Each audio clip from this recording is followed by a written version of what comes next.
Lewis Hamilton vient de lâcher une bombe si puissante qu'elle a secoué toute l'écurie Ferrari. Et cela ne s'est pas produit après une victoire, un podium ou même une bataille pour les premières positions. Non, c'est arrivé après l'un des week-ends les plus frustrants, décevants et carrément humiliants de toute sa carrière. Le Grand Prix d'Espagne n'a pas été une simple mauvaise course pour Hamilton. C'était un signal d'alarme, car pour la première fois depuis son arrivée chez Ferrari, il n'a pas seulement laissé entendre qu'il y avait des problèmes. Il les a exposés au grand jour, d'une voiture devenue presque inconduisible après un ajustement crucial, à des dépassements subis par des voitures du milieu de grille devant une foule pleine à craquer à Barcelone. La frustration d'Hamilton a explosé. Et le message est désormais clair. Ce n'est pas ce pourquoi il a signé. Mais ce qui rend la situation véritablement explosive, c'est qu'il ne s'est pas contenté de se plaindre. Il a pointé directement le cœur des problèmes de Ferrari. Une communication défaillante, de mauvaises décisions sous pression et un concept de voiture qui, encore une fois, ne répond pas présent quand cela compte. Et avec son coéquipier Charles Leclerc qui monte sur le podium, le contraste devient accablant. Assiste-t-on à une fracture interne chez Ferrari? Hamilton a-t-il perdu foi dans le projet? Ou est-ce le moment où l'équipe va enfin ouvrir les yeux? Appuie sur le bouton j'aime, abonne-toi à la chaîne et reste bien avec nous, car ce que tu vas entendre maintenant pourrait bien changer ta vision de Lewis Hamilton, de Ferrari et de la saison 2025. Le coup dur pour Hamilton ne vient pas uniquement de sa performance, mais du contraste vécu au sein même de son garage. Alors que Lewis se battait pour rester devant des voitures de milieu de peloton et luttait avec une Ferrari qui lui semblait étrangère, Charles Leclerc montait sur le podium. Oui, avec exactement la même SF25, bien que sur une autre stratégie et avec un réglage différent. Cette image, à elle seule, un pilote qui célèbre avec un trophée, l'autre qui s'éloigne visiblement abattu, a envoyé un message qu'aucun discours de relations publiques ne pouvait camoufler. Et c'est là que les déclarations d'Hamilton prennent une tournure beaucoup plus grave. La voiture ne fonctionnait tout simplement pas ici, a-t-il déclaré sans détour, refusant de minimiser une course qui s'est complètement effondrée. Ce n'était pas un simple jour sans. Le ton d'Hamilton montrait clairement qu'il s'agissait d'un problème structurel. Quelque chose dans la manière dont Ferrari prépare les week-ends, règle la voiture et traduit les retours des pilotes en performance est fondamentalement défaillant. Pour un pilote qui a bâti sa légende sur la précision et une adaptabilité hors norme, ce genre de faille n'est pas juste frustrant, c'est inacceptable. Puis est venu le message radio qui a tout fait exploser. Et la voiture semble très légère, a-t-il signalé après son dernier arrêt au stand, alors que la voiture de sécurité était encore en piste. Il soupçonnait que le réglage de l'aileron avant, un petit ajustement de routine, avait été mal réalisé. Pensez-y.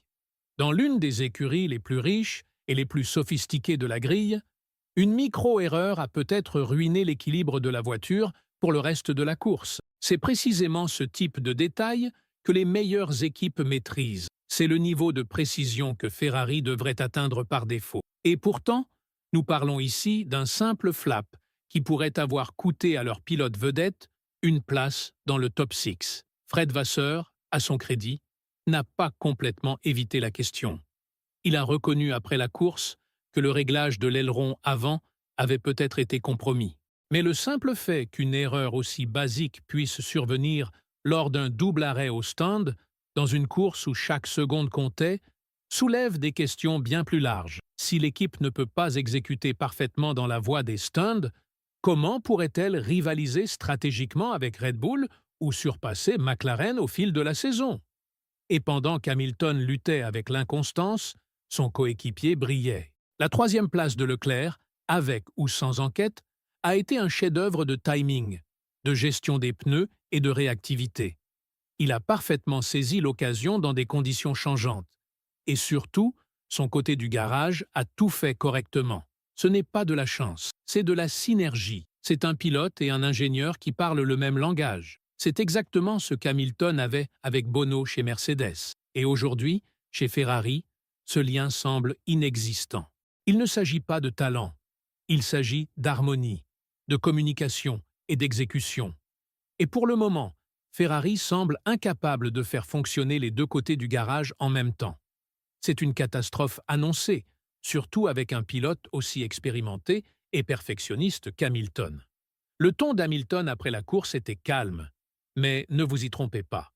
Il bouillonnait de colère. Il a parlé de tout analyser, de trouver la bonne direction, de travailler sur le simulateur pour combler l'écart. Ce ne sont pas des banalités, ce sont des avertissements codés. Hamilton signale que si les choses ne changent pas vite, si Ferrari ne se met pas à fonctionner à un niveau digne de ses moyens et de son histoire, alors ce ne sera pas seulement cette saison qu'ils gâcheront, mais aussi la chance d'avoir l'un des plus grands pilotes de l'histoire de la Formule 1 dans leur rang. Il a même reconnu que le dépassement de Nico Hülkenberg en fin de course avait été un choc. Et souvenez-vous, Hülkenberg était certes en pneus tendres, mais au volant d'une Haas, une voiture qui, sur le papier, ne devrait même pas approcher une Ferrari. Ce moment, devant des dizaines de milliers de fans en Espagne, a cristallisé l'écart entre les attentes et la réalité pour Hamilton. Ce n'était pas qu'une position perdue. C'était un champion du monde laissé sans défense dans une voiture qui n'aurait jamais dû être aussi lente. Ce qui rend la situation encore plus inconfortable pour Ferrari, c'est le timing. Ce n'était pas de simples améliorations. Barcelone représentait une étape critique dans le développement de la SF25. Si ce nouveau package ne fonctionnait pas, l'équipe devait envisager de basculer complètement son attention vers 2026. Et pour Hamilton, venu chez Ferrari pour gagner maintenant, pas dans 2 ans, cette idée est catastrophique. Il est maintenant clair que Barcelone était un carrefour et Ferrari a pris la mauvaise direction. Les commentaires d'Hamilton n'étaient pas juste de la déception. C'était une remise en cause directe des standards, des méthodes et de la responsabilité de l'équipe. Et à moins que Maranello ne réagisse avec des améliorations immédiates et radicales, cette relation pourrait se détériorer bien plus vite que prévu. Car voilà la vérité. Hamilton ne tolère pas la médiocrité. Il n'accepte pas les erreurs procédurales. Il ne se contente pas de réponses lentes ou d'excuses. Et si Ferrari ne peut pas lui offrir une voiture et un environnement à la hauteur de son niveau, alors toute l'histoire, toute la passion, toute la légende du rouge écarlate ne voudront plus rien dire. Et maintenant que le paddock se tourne vers Montréal, une chose est sûre, tous les regards sont tournés vers Ferrari. Car si cette bombe reste sans réponse, il ne risque pas seulement de perdre le championnat 2025. Il risque de perdre la confiance d'un pilote censé les ramener à la gloire. Alors, que va-t-il se passer maintenant? C'est la question que tout le monde dans le paddock se pose. Et la réponse pourrait bien définir le sort de toute la saison de Ferrari. Parce que ce que nous avons vu à Barcelone n'était pas juste un mauvais résultat.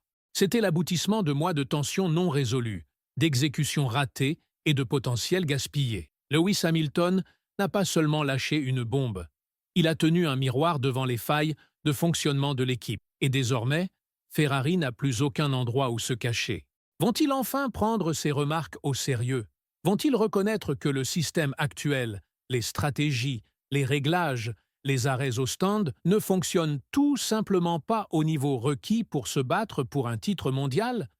Ou vont-ils continuer à balayer les problèmes sous le tapis, en espérant que le talent brut et une couche d'optimisme suffiront à masquer des défauts structurels bien plus profonds? Les prochaines courses répondront à ces questions.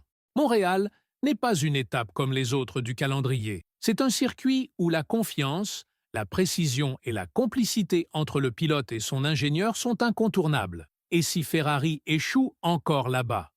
Si Hamilton est à nouveau trahi par de mauvaises décisions ou des erreurs évitables, les dégâts pourraient devenir irréversibles, car les fissures sont déjà visibles. Et si elles s'élargissent, ce partenariat pourrait s'effondrer bien avant d'avoir atteint son plein potentiel. N'oubliez pas, Hamilton est venu chez Ferrari avec un seul objectif, gagner. Pas dans 3 ans, pas un jour, maintenant. Et s'il commence à sentir que ce rêve lui échappe à cause d'erreurs évitables de l'équipe, alors toute la pression retombera sur les épaules de la Scuderia. Et cette pression, sous les projecteurs du monde entier, pourrait devenir insupportable. L'histoire ici ne parle donc pas seulement d'une course ratée. Elle pose la vraie question. Ferrari, une équipe riche en histoire mais hantée par ses échecs récents, peut-elle relever le défi de satisfaire un pilote qui refuse de se contenter de moins que l'excellence? Dis-nous ce que tu en penses dans les commentaires. Penses-tu que Ferrari peut encore redresser la barre à temps? Ou bien Hamilton a-t-il mis au jour un défaut trop profond pour être corrigé?